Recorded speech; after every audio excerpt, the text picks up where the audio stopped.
So here at the old Triple SC, we're doing something very special today, and we are going to get right into it. We are welcoming Skylar finally to the show. I'm here. Finally got him here, and we are going to cover a lot of things today. We're going to go over a lot of stuff. One of the cool things about Skylar is that he works at the video store that we talk about all the time. Mm-hmm. He is in the buy-sell trade business, and going to kind of share some impressions on that with us, hopefully, if he's up for it, kind of the trends that you see, what comes into the store, what people are buying, especially now in a post-COVID world where everybody's going back and trying to get their hands on vintage video games, vintage movies, video Media game in general. consoles, media. The cool things about the store that you like working there versus other possibilities. I see. Well, I would say the biggest trend, and maybe, I don't know if I want to say the most troubling, but it's definitely a slide, is right when COVID hit, video stores aren't much of a thing anymore. We're still getting by. We're doing fine. We're nice. We're interesting. We're unique. We're last bastion, basically, here in town. Not anymore. COVID really did us a favor with that, giving us competition. I don't know. It was Fuds, and now it's Jake's. Yep. But, luckily, we're different enough, and our price ranges are different enough that we don't compete much. But I would say, back to my original point, COVID hit, you're right. Video game market, old media, anything collectible or nostalgic, boom, just skyrocketed into oblivion. Yeah. And we definitely made a killing off of it. People wanted everything. Stuff that was junk before was now like gold. For no other reason than people were stuck at home, bored, and man, being younger and this crap not happening was so tight. I miss that. Yeah. And basically that's what we sold. Memories. But going from just gangbusters, just constantly being busy, I'd say the traffic has slowed down a lot. And now that we are not all stuck in our homes, we've slid right back into ordering online. Yeah. Yeah. The Game Pass. Specifically Microsoft's Game Pass, because PlayStation's equivalent, ass. Sucks. Nobody cares. Personally, love me some Sony. They fucked it up. They didn't do well. Yeah. But what we found is our PlayStation, especially our 4s and our 3s, constantly low. Constantly bleeding. Can't keep the shelves full. But our Xbox games sit there. You've seen them. You come and look at them every week. We're always fully stocked. There's games on the Xbox side, and we never have a full PlayStation wall. Every once in a while I'll get a little bit of a surprise in the Xbox games, but it seems like generally that there's not a lot of heavy traffic in the Xbox stuff. Game Pass is really... It's getting to be a worse deal because they keep trying to increase the price, which they will inevitably do because everybody uses it. Yeah. And everybody will go, what's a few dollars more? We're heading into streaming territory with Netflix and all that crap. But, I mean, like you've heard of the Steam Machine. It got announced end of this year. It's coming out early next year, second, third quarter. Yeah. Well, that Steam OS that they developed for it, there's very big talks, rumors I should say. I'm not an insider. I work at a game store. I know nothing more than you.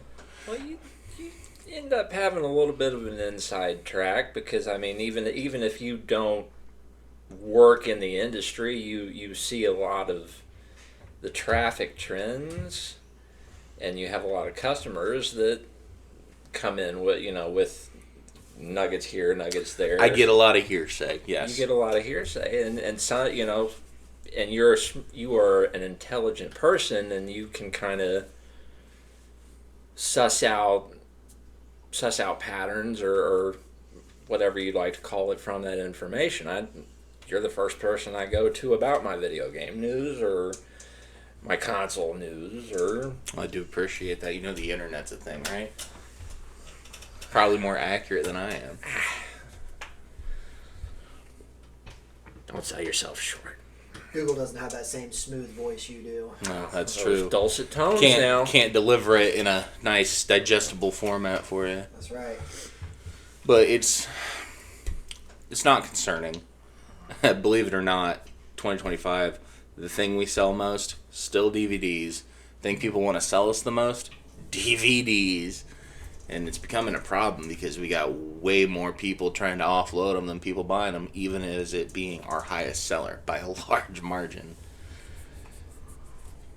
We're talking just regular DVDs? Just straight up. Not Blu-rays, okay. Interesting. Yeah.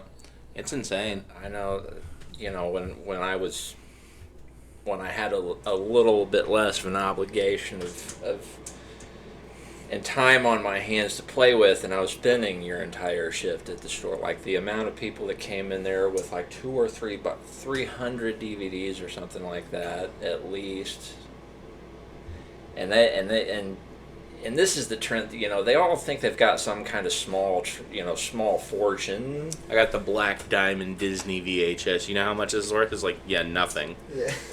They think that they're coming in with a small fortune worth of stuff, and you don't realize that there's like 19 copies of American Pie Presents Bandcamp already on the shelf. Right.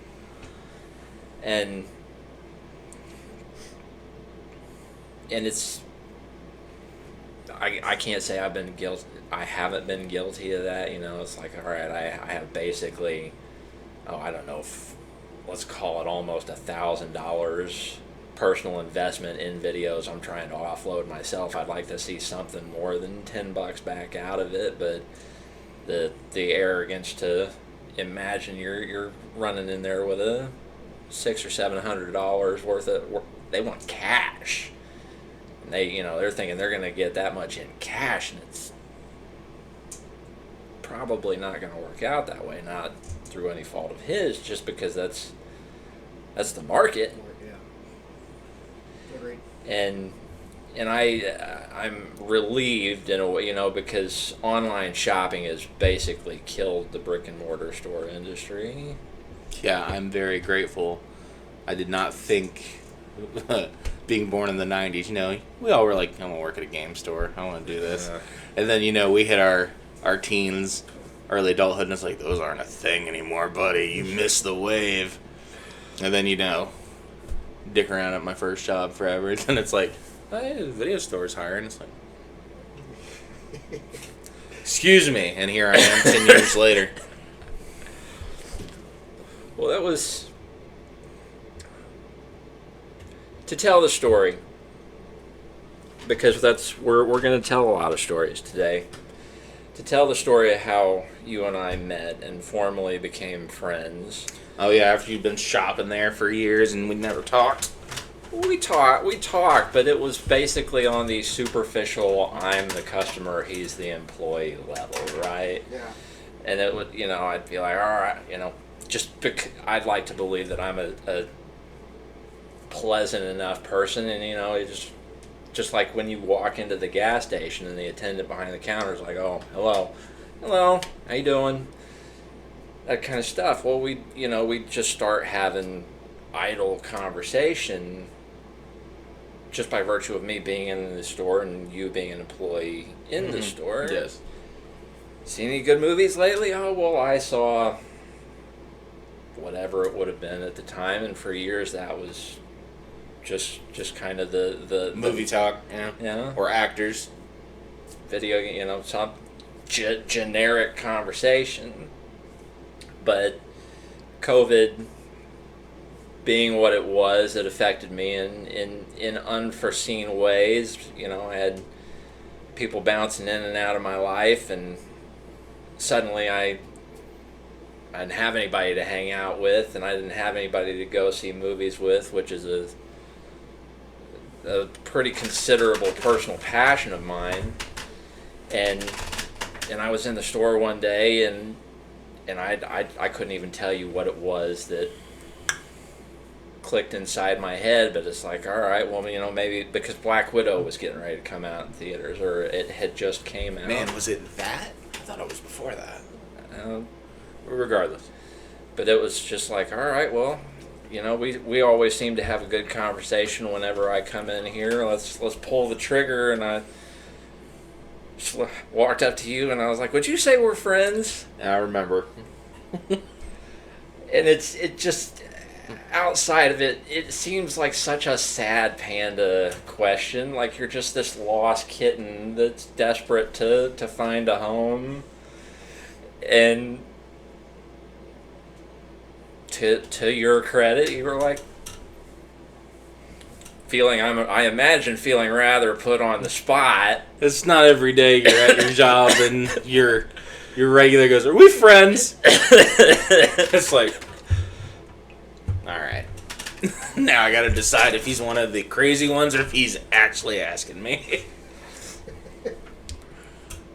Well, I don't know. Anybody can say what when they take a chance on whether or not do friends happen naturally, or you just ready to tag that label and say, yeah, he's one of my friends.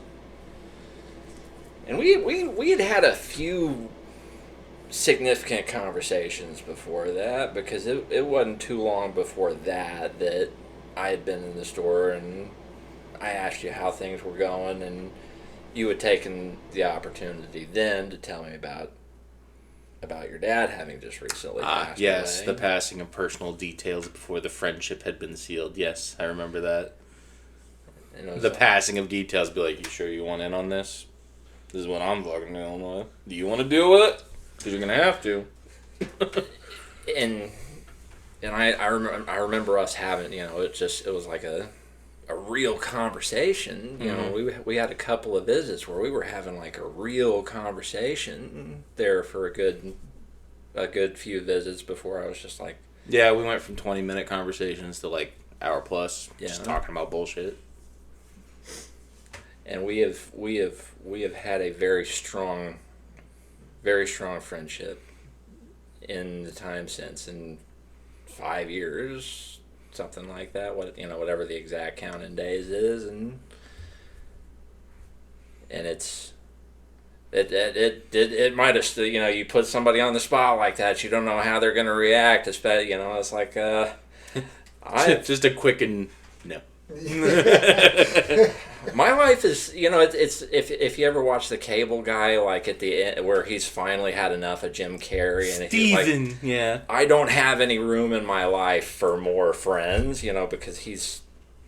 Yeah, I was gonna say that's the part you left out, where I left you hanging for an awkwardly long time, because I was sitting there like, friends are a responsibility. No offense, it's like getting a puppy. You gotta care for him. You gotta make sure you make time for him. You gotta feed and water the son of a bitch. Like I'm just south of 30, and I still have most of my friends. It's like, do I have time for another? Do you want to make the effort for this guy? I'm like, he's a good guy. Yeah, I'll try it. Worst case scenario, I find another job. I've moved cities. I changed my name, it's just worst case scenario here. And it wasn't that long. I mean, it's not like we sat there for 10 or 15 minutes before I got an answer. You had that. No, it was like 3-4 minutes of me just looking up and to the left going, carry the one. Yeah, I'll roll the dice on this. And then the second time after that, we rolled the dice. Because the first time you asked me to hang out with you, we were going out of town. And I'm like, second location. Yeah. That's a no. And then I'm like, whatever, I've had a good one. Well, sure, we'll go. You said something to Michelle about it, didn't you? Where you're just like, if you don't hear from me by 5 o'clock, I'm probably dead. Just checking in. Oh, man.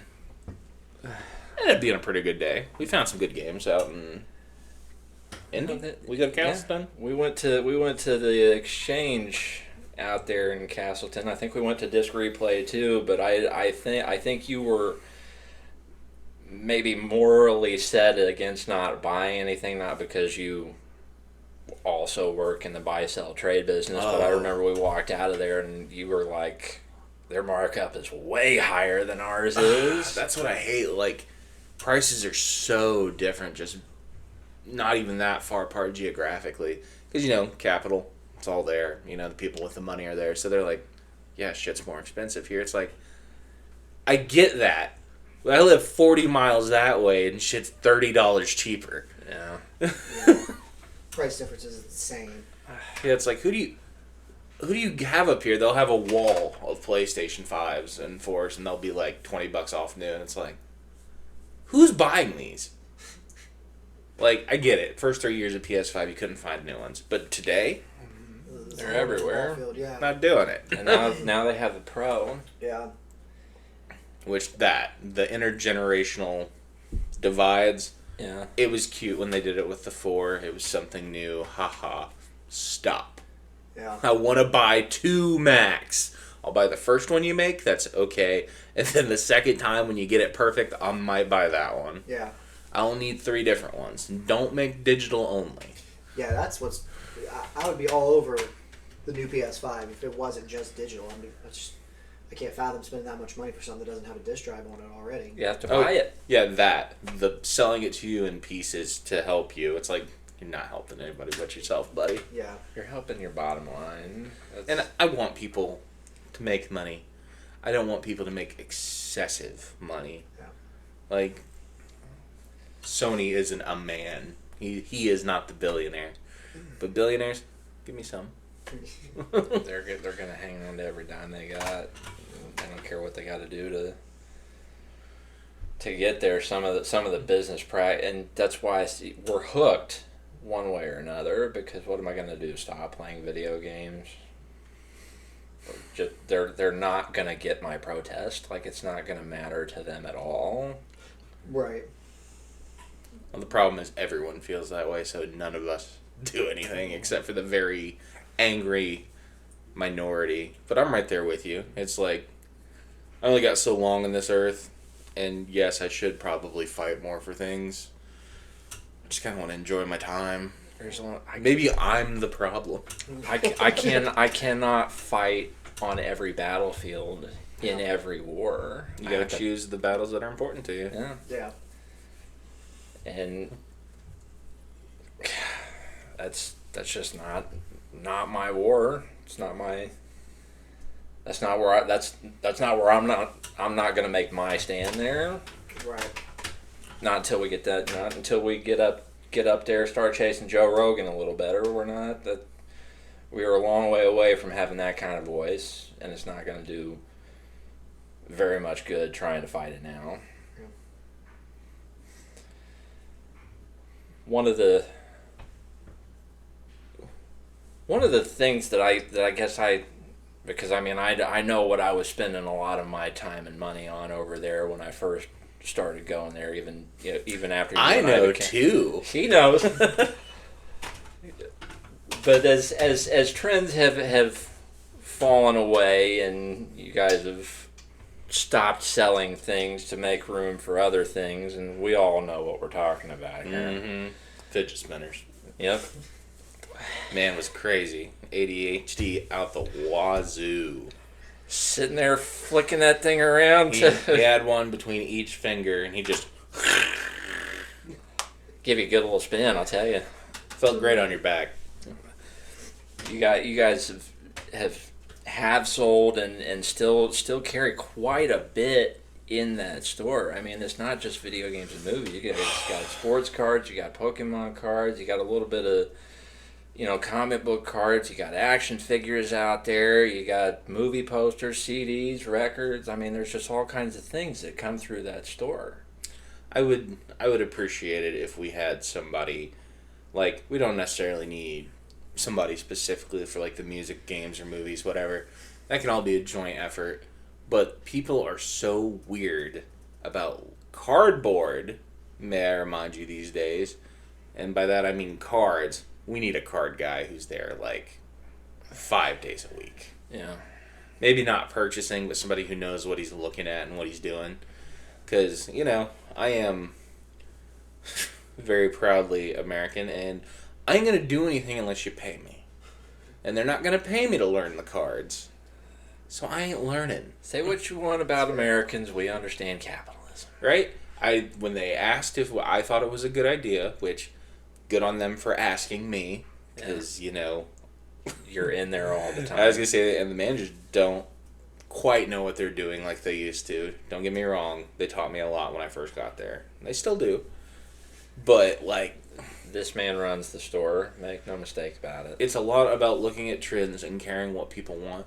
And obviously, unless you're in it, the most valuable thing you can have as a business is your customers.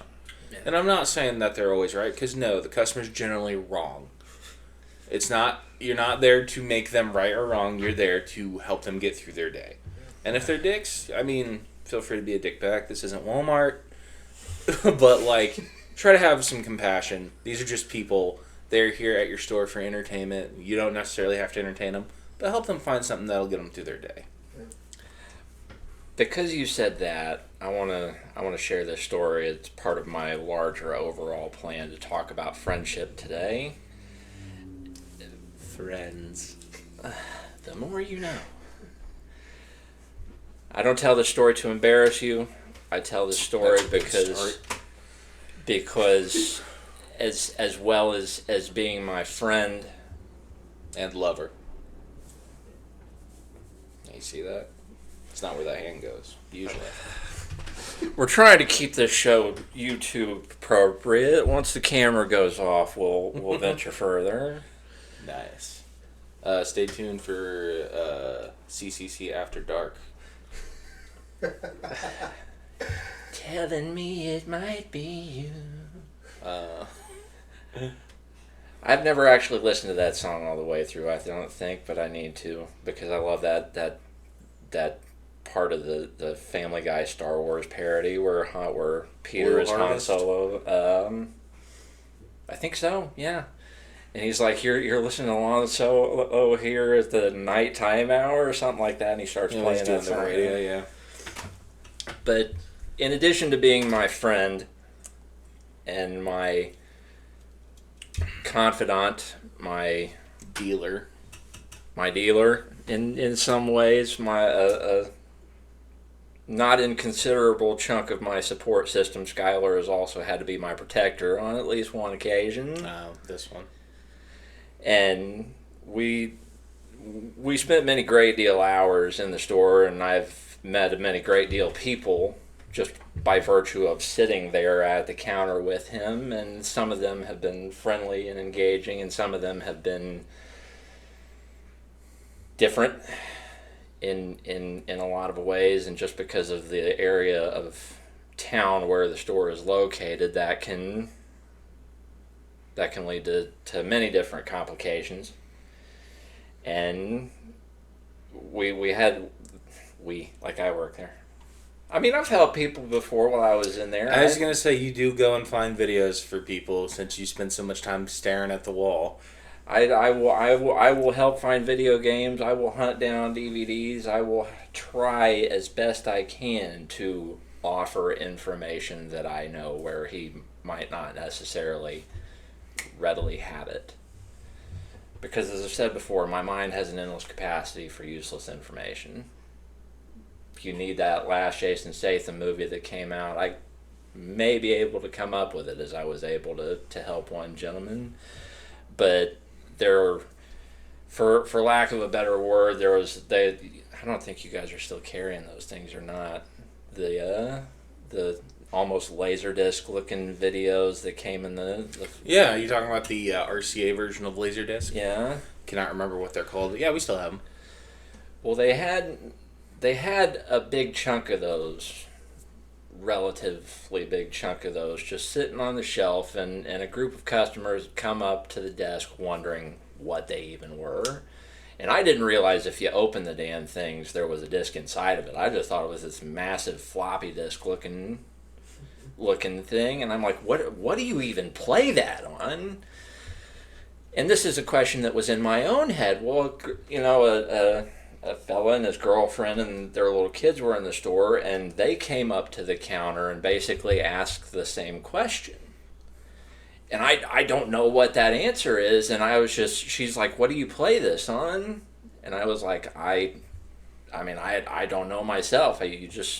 Whatever the player is, obviously, but anyway, they walked away, and I'm not really paying attention to what they are doing. He and I have Going back to our conversation. He and I have sank back into our conversation, and we're sitting there long enough that I become aware of the fact that they leave, and all of a sudden Skylar looks at me and he's like, "Why are you a dickhead?" And it shakes me, and I was like, I'm thinking he's playing a game with me, and I'm like, what? I don't know. Why am I a dickhead? You tell me. you tell. And so he explains. He's like, well, the woman that just walked out of here said, "Let's get out of here. I'm tired of being around these people, especially the dickhead sitting in the chair." And that would have been me. And as we're both trying to puzzle that out Dr. Seuss style for a second, eventually they come back in the store. They walk out the door and then come back in the other door, and she starts waving her finger in my face. And she's like, just because a person doesn't know what something is called doesn't make them stupid. And, I don't remember all of what her tirade was, but eventually her boyfriend pulls her out of the store. And I'm like, well, that was really weird. I don't quite know what to make of that situation. Well, as soon as he walked her out of the store, he came back in himself. And he starts waving his finger in my face, and I'm froze at that point, and I even tried to apologize to him, and he actually reached over the counter to grab me, and that's when he stepped between us. And he's holding that line the entire time this guy is in the store. He is holding the line between he and I, and he's not giving him an inch, and this guy is like throwing... There's a bag of McDonald's fries sitting on the counter, and he picked it up and he throws it at Skylar. He smacks him in the face. He just starts pounding on his chest, and the whole time, I don't know what to do. Like, I am stuck. He really does not. I can imagine the look on your face right now. And I Mouth hanging open and everything. Yeah, he just didn't know what to do, and that's why I'm like, Steve is not. Yeah. He is not a physical guy. He's not going to know what to do. I really, and I, to this day, I feel awful about it, because that was not a position I wanted to put you in. I mean, you didn't put me in it. He was as stupid as he was worried about being, because we weren't making fun of him. And they never came back. And he kept trying to get around Skylar to get to me, and Skylar's basically bodying him out of the store. You subcontract as a bodyguard? Well, like, I've been there a decade now. Never once have I had a customer ever get physical with me. This motherfucker was so mad about something that didn't even happen. Right. And he had his baby. Did he have the baby when he came back in the next time? They had it every time except for the last time. Okay. She walked her kids back in to start waving her fingers in front of my face, but he somehow had the dignity to remove his children from his insanity. Right.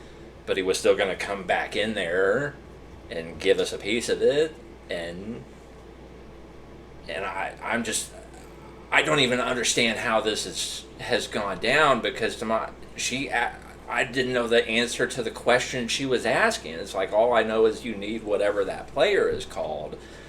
I just don't know what it's called. Right. Because I've never seen that format of physical media before. It's bugging me now. I'm going to see if I can find out. And it went off the rails, and for no reason other than the guy felt slighted, or because they both felt slighted, and because I've never been in a fight before. I usually talk my way out of them, or I remove myself from situations where it looks like it's going to go there, because I've never been in a fight before. And it's not fight or flight, it's fight, flight, or freeze. And I froze. Because I don't know what to do. I don't know what just happened. I don't know why everybody's suddenly furious. And, he that guy kept trying to get around Skylar to get to me. He was prepared to beat my ass or worse, and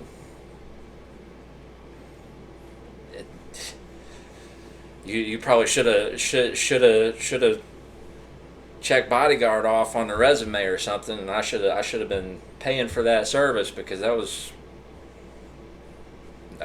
next level. I did not know what to do, and you definitely kept me from getting my ass beat. Look, I haven't gotten to a fight since I was a child, and the giant angry children that I faced back then were way worse than that guy. So, no biggie. Till the next one.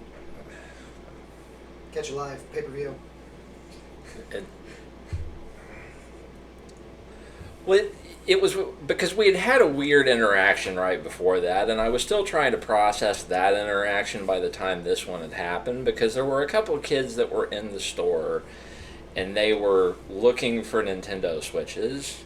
I remember. And so they come up to the counter and they ask if we have any Switches, any Nintendo Switches.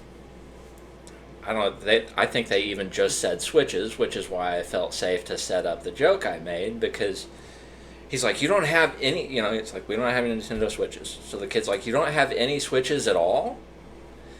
And I was like, well, they have light switches. Bad choice of words. And you should just see it, like their eyes just lit up like it was Christmas morning. They were so happy. They didn't. It just the Switch light. Yeah. Because there's a Switch light, and he's like yeah, we'll take one of those. And Skylar realizes that it has gone completely over their heads, right? And Skylar's like, no, he's being an ass. He means the lights, and he has to point to the wall where the light switch is. Click, click, click, click. And the kid that has been doing the talking for the two of them, you can just see this annoyed, crestfallen energy take him over. And he's like, yeah, we're way too autistic for that. We're not going to get that joke. And those were his words. That is not me making light. Those were his exact words. And so they get annoyed, and they're like, all right, well, let's go. What the... And I must have still had what the hell all over my face by the time that next interaction happened, because I was still trying to suss out where I went wrong there. And it's just like this cascade, this domino of, I don't understand the customers, right? I don't even work here, and I'm apparently making all the customers mad. And it was just, it was a bad day, and I felt awful then, and I had even more cause to feel awful about it in recent times. But it is part of a larger conversation that I kind of want to have about friendships, and about times where, because you show up for people when they need you, not necessarily when it's convenient to your schedule. It's like, oh, whatever's going on right now, there seems to be a pressing need here that I am in a position to help. And there's a few of them that I'll talk about, but like what, and it doesn't have to be to, you to me or you to me, please. I don't need the commercial for myself, but do you want to talk about a time when maybe, I gave you an example of a time where you were there for me, but where some friend of yours was there for you in a very compelling way? Like where it's like I needed some saving grace, and somebody showed up for me. Do you have one, Chris? I'm gonna be honest, I'm drawing a blank off the top of my head right this moment. Okay, I got one. I wouldn't say that I necessarily normally tell this story. It's nothing bad. Just, I guess I haven't really ever thought about it to tell anybody. When me and my beautiful wife Michelle got together, I think we were together, somewhere between 2, maybe 4 years. before she left my broke, stupid, lazy ass. Hey, she waited. Hi, Michelle. She gave me plenty of chances, and I'm like, growing up's dumb. I don't want to do it. I just got out of 12 years of work. I just kind of want to fuck around a bit. Yeah. Nah, I fucked around too long. And she's like, I'm kind of a boss bitch. I don't have time for this. And she went for greener pastures. Can't blame her. However, right after that, she started seeing the guy that was interested in her before me. Yeah. Crushing. I was upset. So where this story is leading is Matt. Obviously, you know Matt. Chris, have you met Matt? Yeah. Okay. Been friends forever. Brother. Love him. And we actually lived at the same address, 9 streets apart. Crazy enough. And I'm just a fucking mess. And I'm like, I'm freaking out. I just found out that, yeah, we broke up, but now I know she's with the guy. I don't know what to do. Just a mess. Just inconsolable. Didn't even know what I wanted him to do. Didn't say what I wanted him to do. Yeah. Just that I needed help. And he was there immediately, trying to make me feel better, distract me. And, it was funny because that's base level, I think you would say, for anybody you consider a good friend. Yeah. I'm down and out. I need you to come distract me, basically. Yeah. But I think this is where it hit next level. Because I guess I always knew Matt was my ride or die, but this was like, seriously, I am. We're driving, and we're going down the road between our 2 houses on McGalliard there. And at the Rickers, at the time, the guy she left me for was driving a very, very distinct car. Huge boat of a motherfucker. And, I'm still a mess. Like, my face is wet, I'm red, I'm snotty, I'm like, oh, this fucking suck. And he's like, hey, that's his car. Do you want to go beat his ass? We can go beat his ass. And I'm like, what? He's like, I'm serious. Do you want to go beat the shit out of him? And I'm like, oh shit. And I'm like, this is an option. And then I'm like, nah. I'm like, we've been technically adults for a few years now. I don't think we need to go to jail over this. But just the real fact that he pulled over, we were at the stoplight there at the Rickers on McGalliard, and he pulled off. He's like, are we doing it? Do you want to? If you're ready. He's like, I will go to jail for this. And it's like, I love you. It all ended up and worked out. There's no bad blood between me or him. We never even talked about it because I won my wife. Yeah, that's right. Nothing to talk about. Yeah. I got my shit together, and I want her back. Well, sometimes you gotta bring that next level, learn that next level. You gotta learn how to wipe your own ass. Was it the video game store that secured the win? No, weirdly enough, her mom got me a job. Okay. It's like, you know what? We kind of like you. Kind of miss you. Didn't like you at first, but you grew on us. Sometimes things work out. There's a, and it's like on this 10 list video that I watched one time of the best Uncle Phil scenes from Fresh Prince. Yeah. Is it gonna be the one that I think it is? Let's see. We gotta wait and find out. But anyway, anticipation is killing me, Steve. Come on. I don't know what the context is before the scene starts, but Will is basically bound and determined that he's got to do shit on his own. Mm-hmm. He's got to make his own way in the world. And Uncle Phil is basically that's the biggest load of bullshit I've seen since I left the farm. No one gets anywhere without help. People open doors for me, and I have worked hard to open them for you. And it doesn't make you any less of a man to walk through them. And just because of the way you turned it right there, it's okay. I doing my own examination. It's like, oh, I've spent a lot of time looking at life in the ways that people opened a door for me, that people created or otherwise held an opportunity for me to take somehow, that they made something possible to help me do better. And it's compelling. I'll say that. There's no shame in asking for help. There's no shame in taking help, because everybody needs help in some way or another, and there's no shame in accepting it.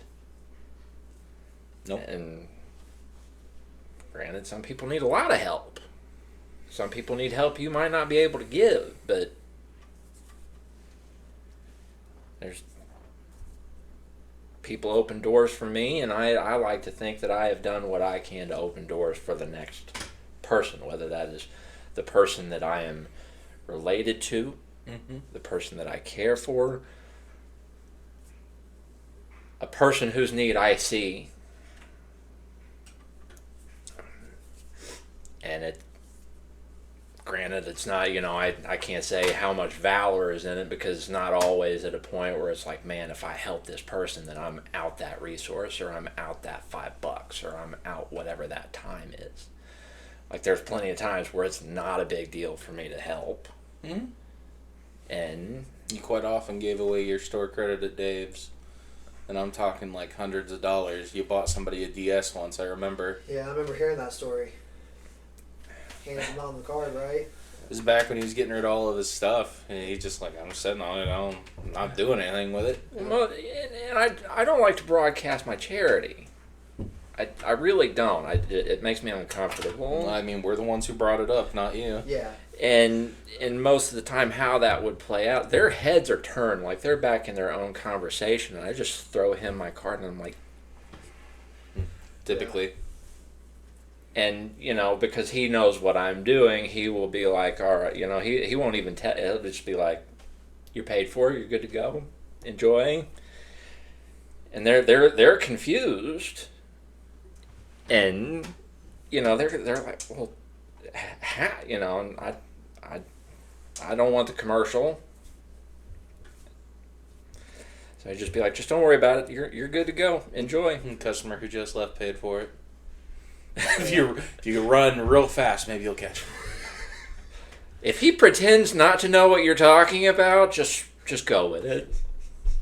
If you ask for any favors, don't do it to him.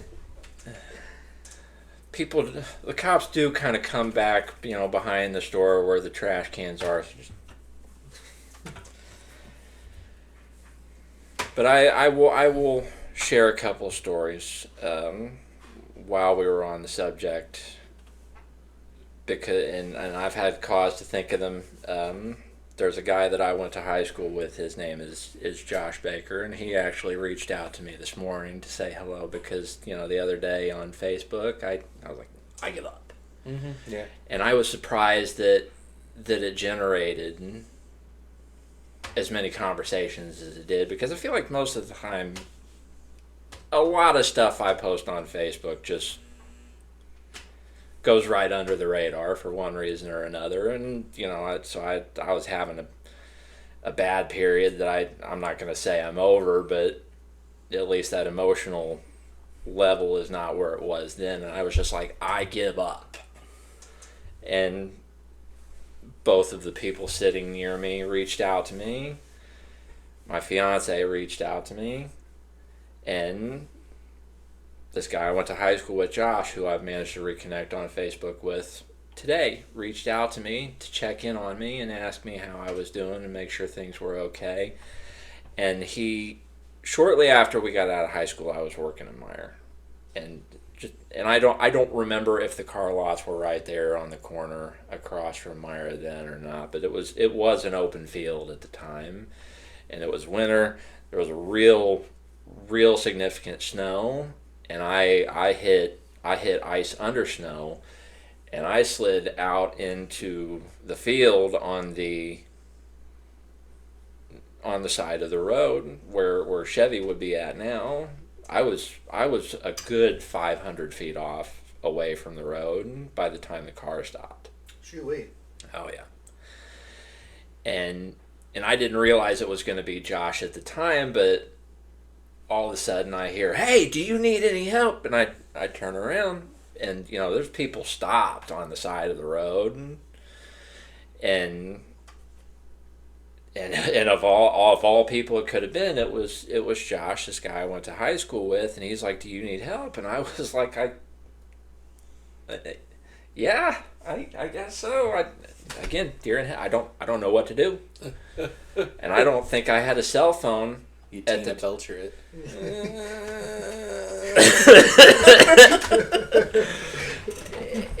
and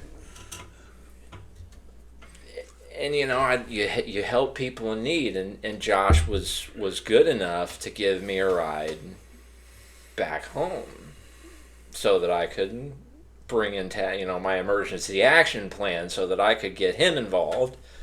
But Josh, the goodness of his heart, because you see somebody in need, you help. He and his dad gave me a lift back home, and I mean, it was cold, and I was, it's like, I don't have a set. How am I gonna get home? And it was freezing, and I had like a hoodie on, maybe, and I'm supposed to be in a car that has heat. Yeah. Been there. And that's been almost 20 years ago, and I've had that story ever since then. I will never forget that kindness, because I could have been very easily left stranded. Passed up by 1,000 people like you would have been if it wasn't for that. Yeah. And I don't know, do you learn a lesson in things like that where you're like, okay, well, every third person who seems stranded or who seems in need, do you stop for every hitchhiker? Do you stop at every guy holding a help me sign? Right. You never know when you're going to change somebody's day, and you can't do it all. You would just never be able to live if you stopped for every single stop. Right. Oh no, you can't help everybody. But he stopped for me, and Josh, I will never forget that. And that is the shout out that I promised you. I will never forget that story, man. Thank you. Did that compel you to feel like you needed to help people more throughout your past 20 years of life experiences? It did, and I haven't done it every time. There's times where I wasn't the guy who stopped, but I tried to be the guy who stopped when, I don't know, it's not always the same circumstance, right? So it's like, just I had to deal that card when it felt the most compelling, where it's like, I cannot turn away from this situation right here. This seems too significant. I gotta stop. I gotta check on people. I gotta whatever. Right. Yeah. And in a way, yeah, it did. I remembered the event itself and wasn't necessarily aware of the way that it might have transformed my thinking. Right. And it's like, okay, well, in some ways, yeah, that encouraged me to be the person that stopped at least one more time than I would have normally, or to be the person who held a door open, or whatever the situation called for. Right. I don't believe in leaving a man behind. Plenty of times at work, somebody didn't have a ride, or somebody lost their ride, or whatever, and maybe it's less of an act because it's someone I'm more immediately close to and familiar with and have the access and the means to help than just a complete random third stranger. But Or maybe it's just the ability to have access to the information of what is troubling them, because they're a little more willing to open up, being at work and discussing things with you than it is a passerby, if you will. yeah. Anything jarred jarred loose for you? You want to share? No, I mean, I'm blank as can be right now. So it must not have been anything that's too compelling of a moment. I also spent most of my 20s doing just about whatever drug I could put in my system, so there might have been a moment or two in there. I'm just wasn't all there when it happened. And I'm Wasn't definitely not all coherent there enough. when it- Well, yeah. you're in your 30s now. What's the excuse today? I spent my 20s doing a lot of drugs. I think I might have burned up a few brain cells those years. One more promise shout out on this topic. Jeremiah, you better be listening. I started working at CanPack, and there is a canteen on the property, and then there is a vending company that has a contract through CanPack to put vending machines and stuff like that in the canteen. And there was where we were changing who we gave the contract to. Mm-hmm. So the people that had the contract came in and emptied the canteen out of all the food that was there Because Right. it's theirs. because it's theirs. You don't get this anymore. And because I've long been in the habit of never bringing lunch because there's never really food to bring for lunch, so I would sneak down there and get something to eat. Right. Only by the time I got there, all their food was gone. And my very good friend Jeremiah, who I have become friends with largely just by virtue of the fact that we worked there, and one day we were paired together to do inventory for the building. I walked in there and I'm just deer in headlights, confused, like, what? And he looks over at me and he sees a confused look on my face, and he's like, "Do you not have anything to eat for lunch?" And I was like, "I guess not. They ran off with all the food." And he's still got half his lunch sitting in front of him, and he just pushes it over to me. He's like, "Then eat the rest of that, man. Here. Help has arrived." Right. And to say I felt grateful, it's wild understatement. So I sit down, I just start eating. He's like, "Do you need something to drink too?" Stop making me feel bad. And I was like, "If you got it, I guess, yeah." Stop. All right, here. Gives me a drink too. And You want a dessert? Yeah. You got a snack pack. do you prefer banana, chocolate, or vanilla pudding? Those times, were even the smallest gestures, like when it's like, "Oh shit, whatever," and somebody is immediately there to course correct for you and to offer you that helping hand, that comforting ear, that ride home, that lunch when you didn't have lunch. Oh yeah, I'd say it's in the top 3 gives, love, shelter, food, things everybody needs. Yeah. And once somebody gives you one of those, it's just kind of, for better or for worse, opens that door like, damn, thank you. Yeah. Agreed. Thank you, because you just gave me a little bit of ammo for something I want to talk about now. Good. So, it's I'm sure most of us, we millennial, like I know we've talked about it before. We all watched Cartoon Network, like back when Cartoon Network was in the glory days. I watched it way into adulthood. Yeah. And I Still do. I will never be shamed for the fact that I watched Powerpuff Girls That shit was tight. Yeah. ever. You cannot shame me. I had, but because I thought it was on Netflix, it stayed on Netflix, and I had the big series box. And it came out on Netflix, and I was in a big trend of getting rid of all my crap because it was somewhere digitally. So I got rid of it thinking, well, it's on Netflix, and things that are on Netflix never leave Netflix. Right. Ever. And there's an episode of the show that introduces Bullet, the squirrel that is Bubbles rescues him from a falcon that's bound to have him for supper, and he is wounded, and I think it's a girl, which makes sense, but she's wounded enough that Bubbles is like, well, I'm giving her chemical X to put her back together.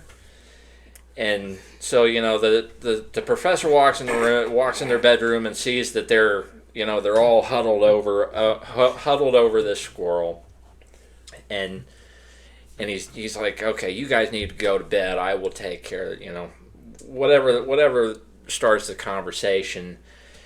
And Bubbles, being the most sensitive to animals and kind of the most empathetic, she just won't let it go, and she's so distraught. And the professor is like, look, all we can really do is give her food and water and a warm bed and lots of love, and then we just have to hope for the best. And I mean, that gives me goosebumps even now. Like that is so heavy, and there is so much in that. And it's like, that's almost the way that I feel about, that's pretty much how I feel about my kids. And it's like, maybe that's just the parenting thing, that, all you can really do is give them their basic needs and all the love in your heart. And then everything after that, you're just hoping for the best for them. And that is real and heavy. And there is a lot there that makes sense to me. Right. And that's all you can really do in a lot of your relationships, and because Daddy's point is always brotherly love. That's all you can do for your next man or your next person, is to offer them food and shelter and love, and hope they hope. And I hate the movie Pay It Forward, but hope that they'll help that next person. Right. And one day we won't be killing each other. We'll be helping each other. Hopefully. It'd be better if there was more of a balance than there is today. Yeah.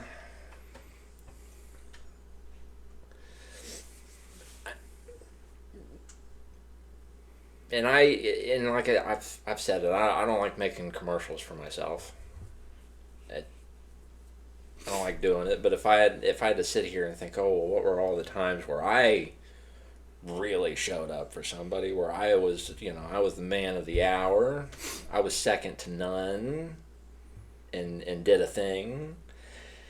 And I don't keep track of things like that. Maybe there's times where you don't keep track of your charities and your benevolence, but somebody else does. But I remember those stories where somebody was there to help me. Well, it's jarring, too, when you've done something for somebody and you don't remember. I'm not going to name names on the podcast, but here recently, somebody told me that I stopped their drinking. And I'm like, when did I do that? He's like, you sat me down and talked to me about it. And I'm like, well, I'm glad I did. There you go. I am sorry I don't remember, because I can tell that it's very important to you, but I'm glad you're better. Yeah. I'm glad I helped. Well, they're not necessarily always powerful moments for both parties, you know what I mean? It's just... Yeah, it's for me it was a Tuesday. Yeah. Oh, yeah. Do you get that? I do. You know that one? I know. You want to say the whole thing for the audience members who don't? Because I don't remember the whole thing. I can set context. I don't know that I know all of the words. Gotcha. Raul Julia, M. Bison, Street Fighter. Yes. And it's not Chun-Li, is it? Ming-Na Wen's character? Is that the chick who plays Mulan? I can't remember what else she's been in. Regardless, not important. She is basically out for revenge against M. Bison because, and one day, very significant to her, he killed her, and he annihilated her entire village and killed her father. And she says something about the fact that he was driven away by farmers with pitchforks, and he's unimpressed. Right. He is not bothered. He is unimpressed, and he says something to the effect of, "For you, this was a life-changing day that guided your future, and led you all the way back here to me." She is Mulan. Just saying that. For clarification. For me, it was Tuesday, Yeah. and For you, it was the day Bison came and tore down your village, but for me, it was a Tuesday. metal, awful, but metal. Right. Yeah, everything that he did not have in stature for that character, he made up for. Oh, and that's. Thank you. You did it again. So that Wingman! Yeah. that creates a very interesting conversation. Let's talk about this. Casting decisions or otherwise artistic liberties that you wouldn't think You work call me out. artistic? I am. Thank you. All right. Hugh Jackman is a great example. I'm going to shout you out again in this video. Hugh Jackman is a great example because comic book Wolverine is a short sumbitch. Yeah. He Small is, king. He is I'm guessing 5 feet tall. Okay. I don't know what the comic books have said. Hit the comments, people. Hit the comments. Let me know if there's ever been a comic Wolverine height measurement. I believe that's what we're both doing. But Hugh Jackman is something like 6'3". I got 5'3". Yep. 5'3". Hugh Jackman's 6'3". He is a tall man. I don't think I even noticed that he was that tall.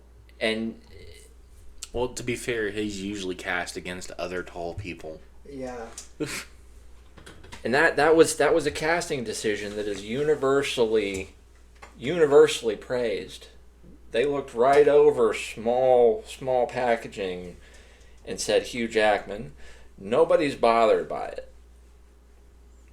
Nobody, the memes, I guess, and then the joke in Deadpool and Wolverine where he's like hitting all the variants, and one of them is height accurate Wolverine. Yeah, little baby. Oh, you're so cute.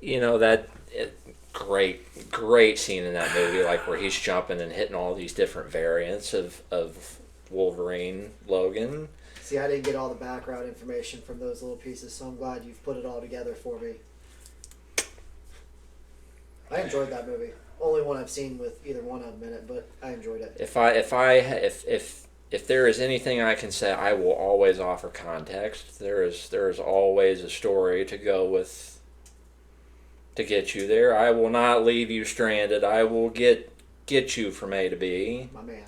He is noticeably shoulder. He's noticeably noticeably shorter in the animated shows.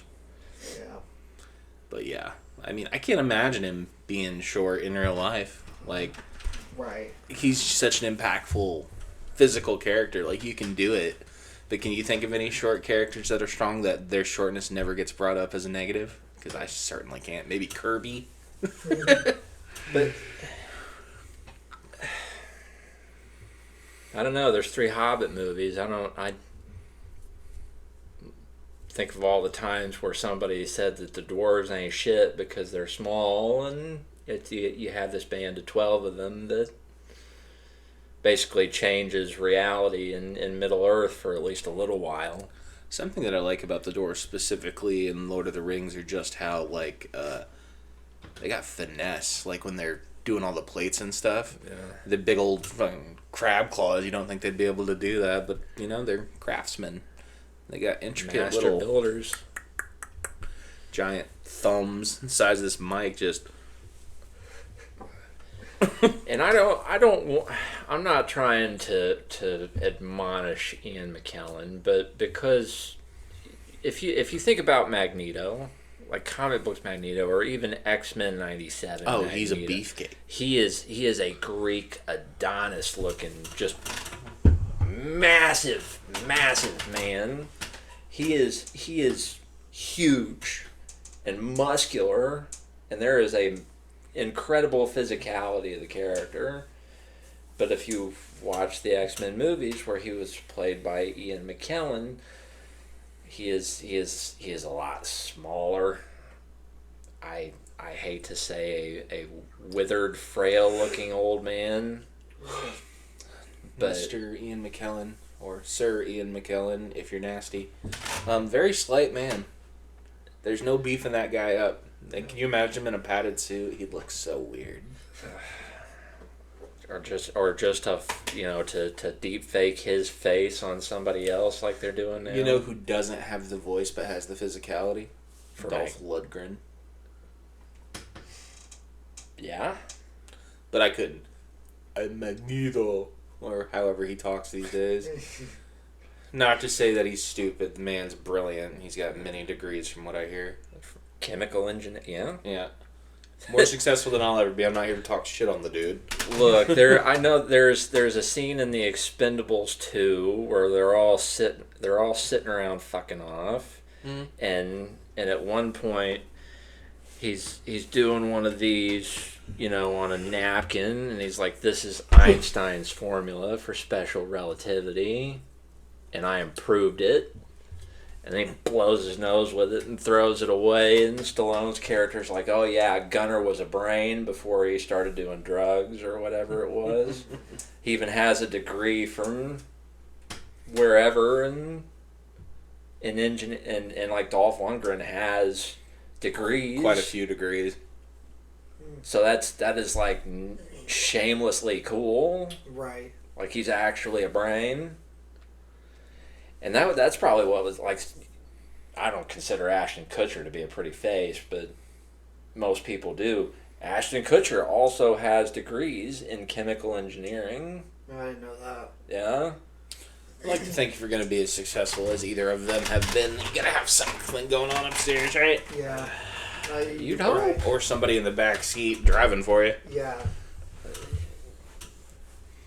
It almost makes you wonder how many of them are the ones that come up with a lot of the ideas for the shows, or the ideas that they have behind what the writers will put down for an episode, just based on what Ashton Kutcher might have said back when they were making that 70s show or whatever. Was that right? Yeah. 70s? Okay.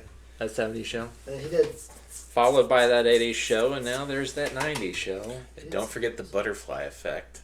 Uh, Or Killers. I was about to say, I haven't seen Look, all of Butterfly Effect. Let's talk about the butterfly effect very briefly, because I don't want to go down that rabbit hole that I never get back to. So let's just engage with me. Okay. Just this quick little Quick layover. little 20-minute adventure. Ouch. So in the he when he goes to prison, and he realizes, shit, I need an ally while I'm here. Yeah. And his cellmate is a deeply, deeply religious man. So he's like, all right, I'm going to show you something, just to get him on his side. Goes back in time, does the whole hands down on the whatever, where they would put their, they'd put their notes on that, on that thing.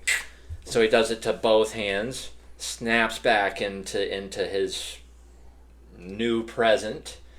And his cellmate is like, I just saw these wounds appear on your hands. You are the Christ child. Stigmata. Follow me here. If he did, maybe it's because he was holding him at the time. I don't know why. But if he had changed the timeline. Like holding? Yeah, like he was holding him. Gotcha. I've seen the movie once.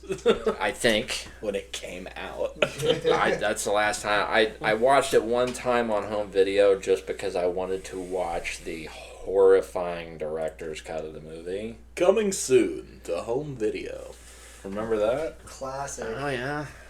All the old Paramount intros of recent coming attractions soon to home video. Not to get off your topic that we got sidetracked on already. But me and Michelle were just talking about that. I don't get as hyped for movies anymore. I really missed like the 20th Century Fox. Do they still have the music? Is it still the musical intro? I've not seen it in a long time. I know it's not Fox. I don't even see it on Disney. I know it's not. Disney bought it, so It's not Fox anymore. It's 20th Century Studios. so Disney, their thing is like they'll take a different version of the Walt Disney Castle in the beginning and kind of form it into whatever that movie is about to be based on. Or the DreamWorks thing where it's just same shit. If you ask me, like I knew that the illusion was over, that we couldn't go back to normal lives when the most recent Indiana Jones movie opened with Cinderella's castle. I was done there. I didn't know that. Oh yeah. I was almost ready then to, and it's almost a 3-hour movie. Was the Dial of Destiny any good? Did you not hear me, or I lost whatever the first part of what was the Dial of Destiny? Oh, the Dial of Destiny. Well, that's what I mean. Because Crystal Skull was not. I liked Crystal Skull. I did. I liked Kingdom of the Crystal Skull, but in my mind, the problem with my... Is Kate Blanchett in that movie? Crystal Skull? Yeah. She's the Nazi? Yeah. Actually... I just remember her having the bangs. I don't know that she's technically... Because she's from, like, Eastern Ukraine. Nazis can be from anywhere. I don't know that she works for the Nazis, but she is the antagonist of the movie. But the problem that I had with Dial of Destiny was that, like, it's almost 3 hours. Yes. And it feels really long, and it feels like it's just another excuse for Harrison Ford as Indiana Jones to be like, I'm getting too old for this. And I feel like they did that with Kingdom of the Crystal Skull. Like, there was already a movie where he was like, man, I'm getting old. Right. So we're just doing another movie where Indiana Jones has gotten old. She's KGB. Remember, no rush. Same soup, different stock. But before we get too far away, and if you want to keep going down the Indiana Jones rabbit hole, we can. But just before I forget to close this loop off. Put a bow on it. Yeah. Butterfly effect. You know, he does the whole thing. He comes back out of it. And for whatever reason, like, the retroactive change is immediate to his cellmate as well as him. Like, he remembers him not having those scars on his hands. You think it was because they were touching?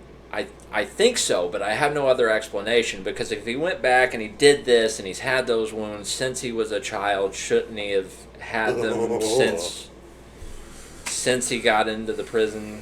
Like, why is the change an immediate snap, where otherwise the changes are reflected as being the all truth? Yeah. It's always been that way, as far as he's concerned, coming back to his new reality. Yeah. Like, it's always been that way. Well, shouldn't it have... He always had those wounds in his hands when that guy met him, so how is that guy just suddenly seeing that snap change, where nobody else that he interacts with sees a snap change?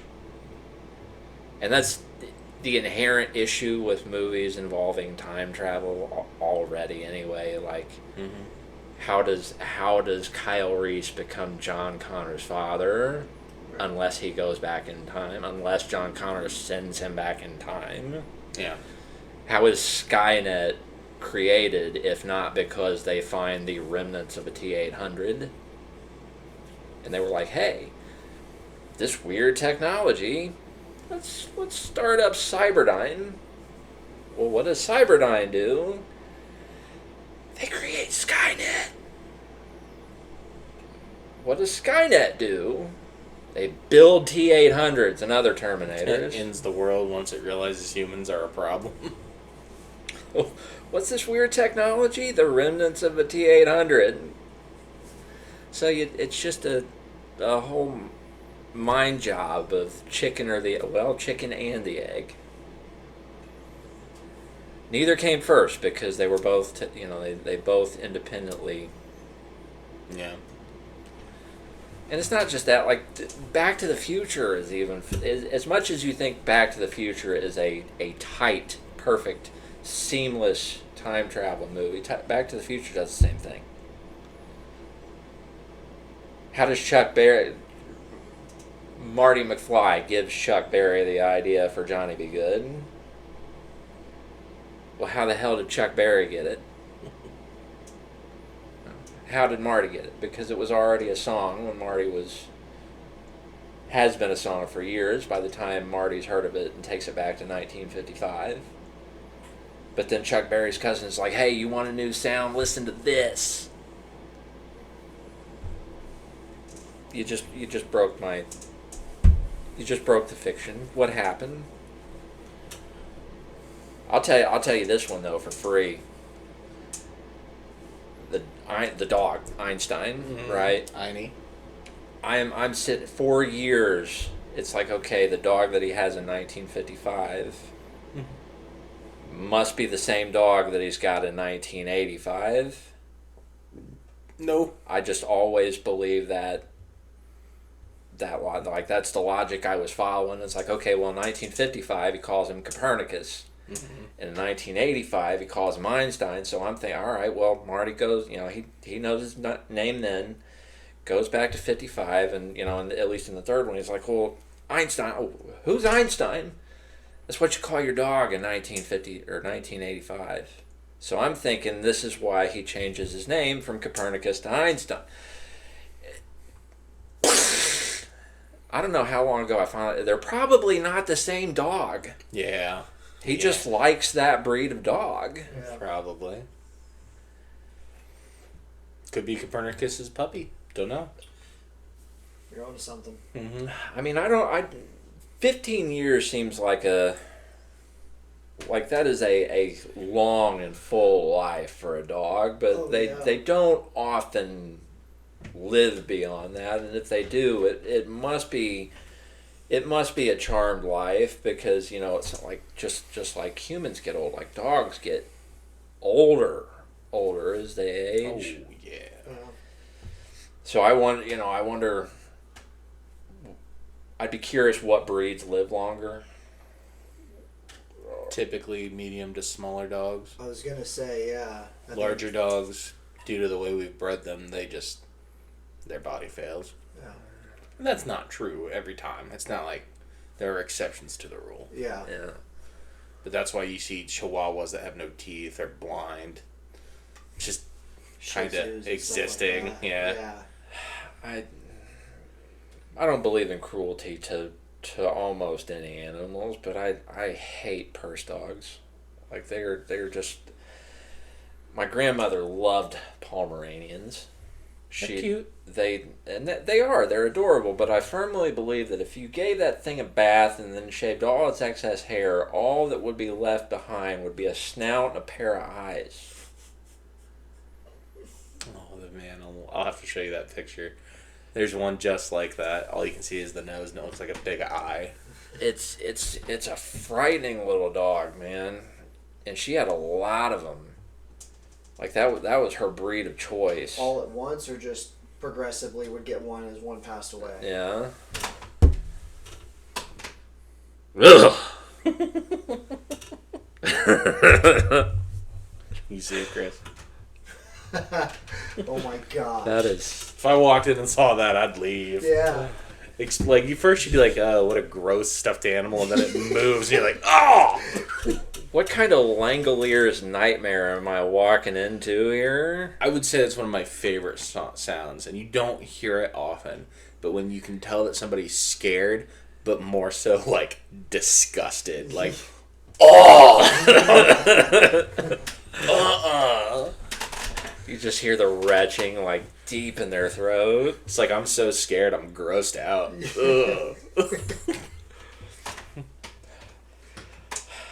That ain't right. Tentacles for the re-tentacling. What a terrible time to have cavities. Why did our Archer have, especially when he comes back out of the coma, I don't know if the writing team just wanted to go in a different direction, but Archer just for me kind of fell apart there in the last 4 seasons, and I haven't watched the Well, that's because it doesn't have any real telemovie. And I'm not gonna say the ones before did, but it doesn't feel like it has any direction. Just kind of going listless, and then Jessica Walters is dead. So yeah, is what's his face dead yet? The husband. her actual husband died shortly before. Not Jessica Walters. The guy from Arrested Development. Jeffrey Tambor. I don't think he's gone. I'm gonna say I think he's still around and still a dickhead. As far as I know, he is still in the shamed Hollywood circle. Yeah. Well, it sucks because he's funny, but apparently he's awful. That's kind of what I hear. What was the last name you said? Tambor. There you go. Still kicking. Still alive, yeah. 81. And that's that's why it's hard for me to strike that hammer between, like, okay, you hear all these just Hollywood insider horror stories about how they were a nightmare. Yeah. And it's like, but I really love How the Grinch Stole Christmas. And he was in it, and it's like, do I have to take a moral objection to these things that I enjoyed that he was a part of now? Because I don't think that should be the case. you realize that whoever it is a giant prick.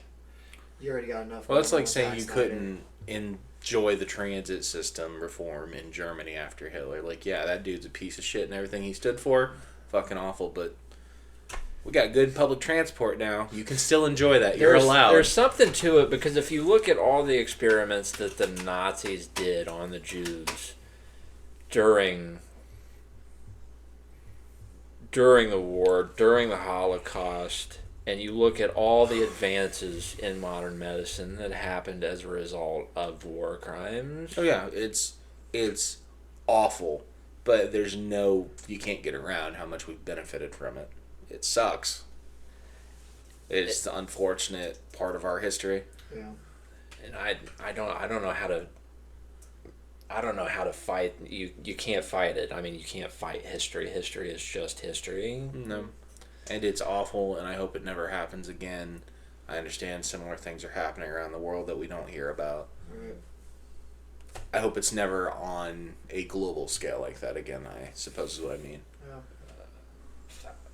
That's a fight I can't fight. Like, that's too big for me to reach my hand out and be like, no. Yeah, don't get me wrong. Enemy soldier, God forbid they make it here and somehow make it to Muncie, make it to my street, and they try and come to my house. I'll shoot one before I die, sure, but that's about the end of what I can do. Yeah. I took one.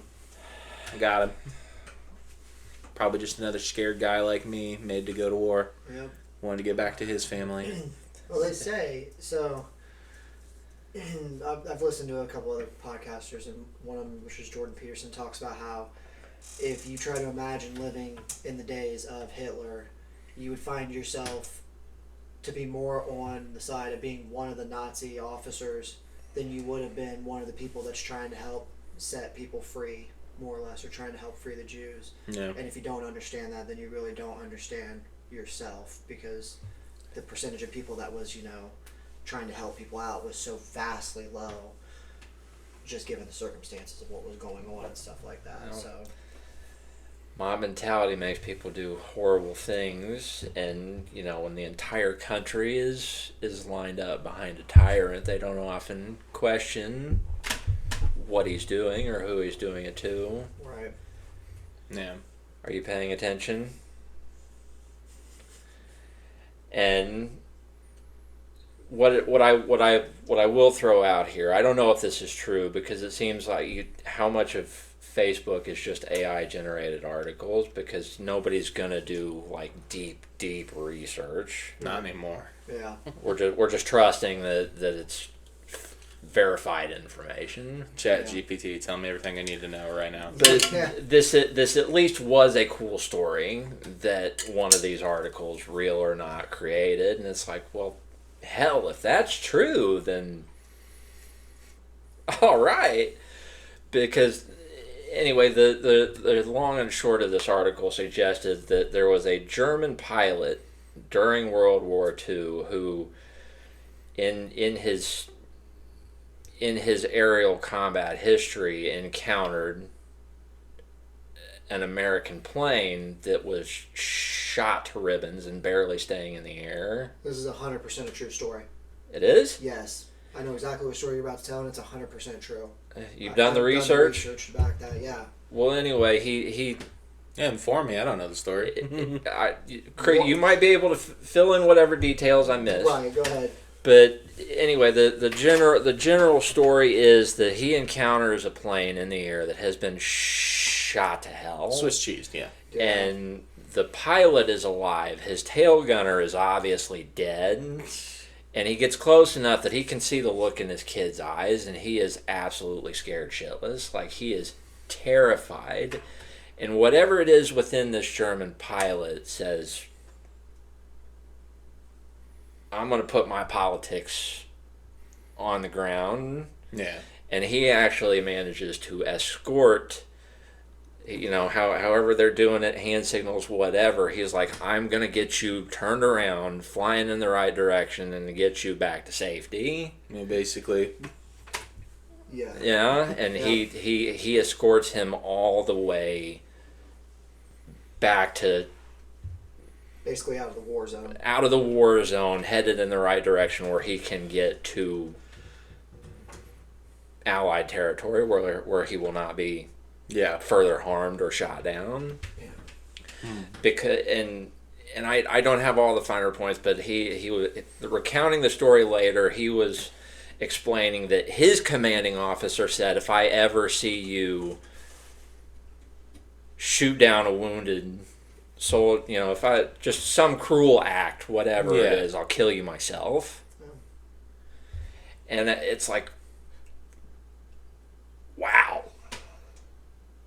Just to see a display of humanity in an otherwise inhumane setting where it's like you just see that terrified, wild look in somebody's eyes, and you're like, all right, I can do something here. Right.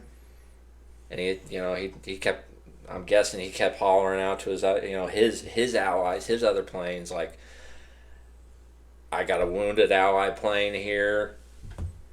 I'm taking him back to shelter, or I'm getting him to international waters, or I'm getting him to some form of safety. Do not shoot me. Please. I will handle this. Well, the story I read was he didn't have to page anybody just because by being there flying with him, they knew how to identify their own planes to avoid shooting it, whether somebody was, enemy was close or not. And that was supposed to be the concept of how he escorted him, was just by simply staying with him and helping redirect him, like you said. It's like, you shoot him, you're going to shoot me. Yeah. Please don't.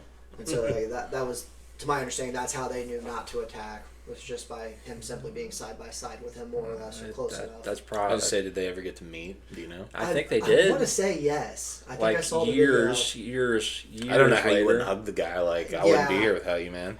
Yeah, I want to say it was like 20 or 30 years later they managed to get them, not sure how, but somebody managed to get those two together to just at least talk for a little bit.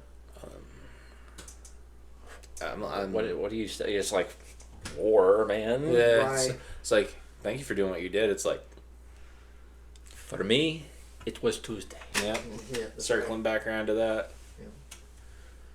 Big, little actions, big consequences. Right. Little actions, big consequences. Your big consequences? Depends on the day.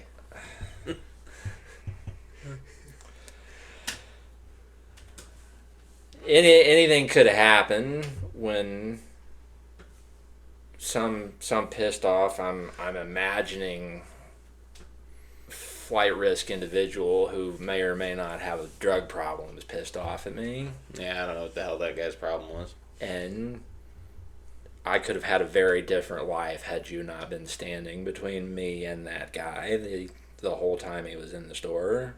It's nothing, man. Little actions. Look, I knew you weren't going to be able to do anything. Doesn't matter how big you are, I know you don't know how to fight. There's your commercial for me right there.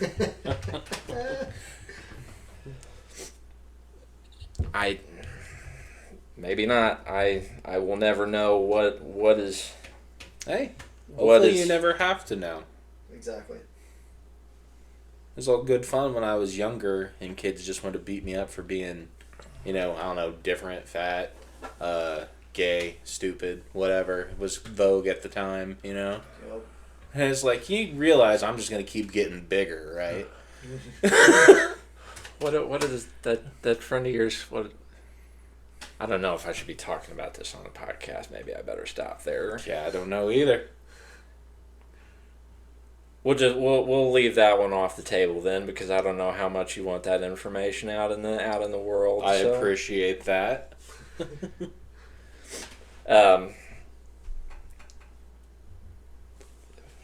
We make friends in odd places and sometimes extraordinary circumstances where otherwise we might not, and that is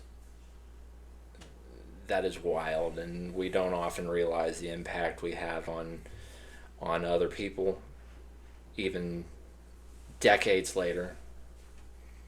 Small actions and big consequences.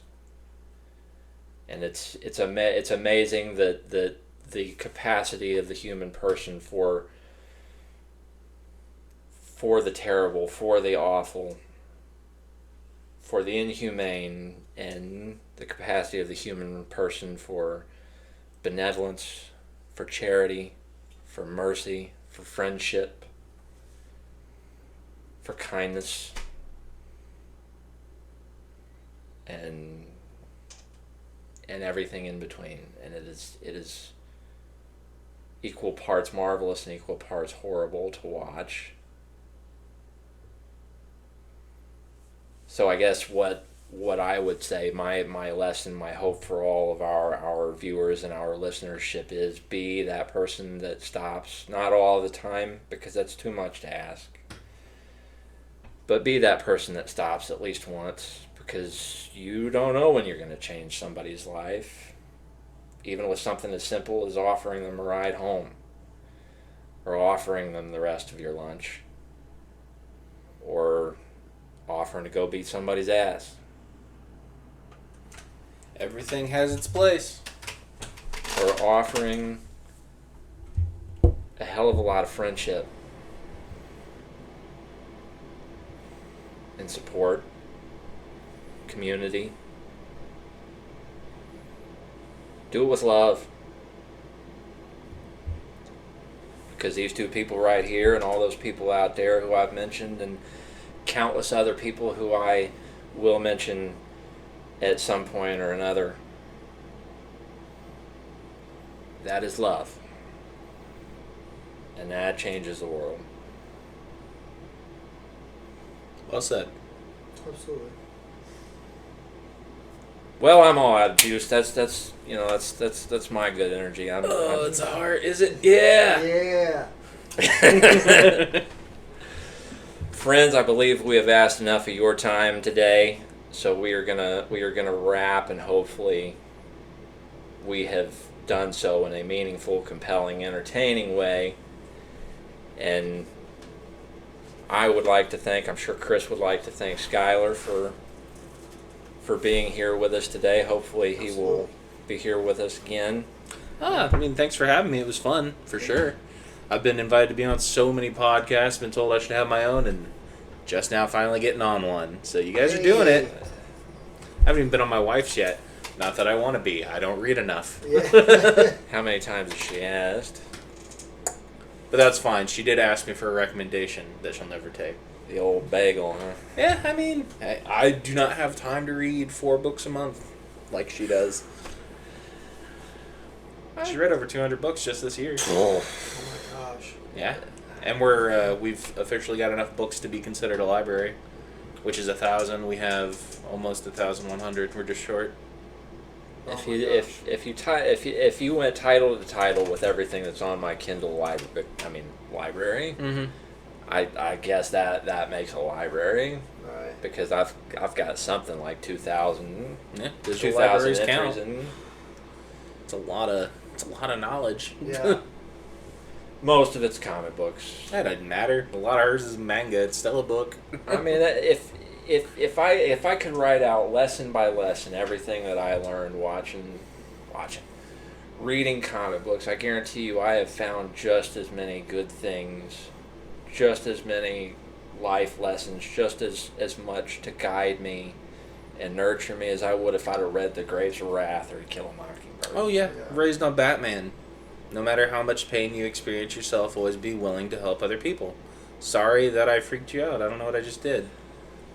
While you're here, you gotta tell the Batman punch card story. Oh my god, I don't remember. I know you love it. I It haven't is- remembered it since the first time I told it to you. It's my favorite thing. All right, I'll tell the story. You fill in the details. I don't remember, but I'll try. So we were, and I know we ended the episode like 5 minutes ago, but just we're gonna have This is to how he consider. talks in real life. We're gonna have to consider this an extension because if I don't tell this story, I don't know if I'll remember it the next time you're on the channel. All right, I will do my best to remember. So I cannot construct the conversation we were having, but the general idea is that Batman has beat up an entire. Oh, yes. The Batman punch card for the thugs. Yeah. Got you. Okay, go for it. So like he's beat up like an entire warehouse of thugs, and like he's going around, and you don't really understand what he's doing, but he's going around and they've all got like punch cards in their pocket, and he's clipping all of them as he goes by, and then one guy who he's about to go over to and finish off pulls out a punch cards completely. With the little bat stamps. Yeah. He's like, wait. Like, you know, what's his face? The Punisher in his new show. No. Yeah. And he sees that he's got a full card, so he hands it to Batman. He's like, "All right, your card's full, so you can get out of here." And it's like that one free get out of a beat. You know, you filled your card, so it's that one free get out of a beating. Just crumpled friends and bodies everywhere. You're suddenly alone. Batman's like, "All right." It's like your free sub card. It's your 10th beating, I guess. You get out of it. I Go straight to Arkham. I don't think that was probably the first time you had seen me laugh like that. Yeah, that was an early on joke, definitely. Like that. That was one of my. We haven't done the rewards cards. Because that's why I was doing it, because we were stamping cards at the time. Yeah.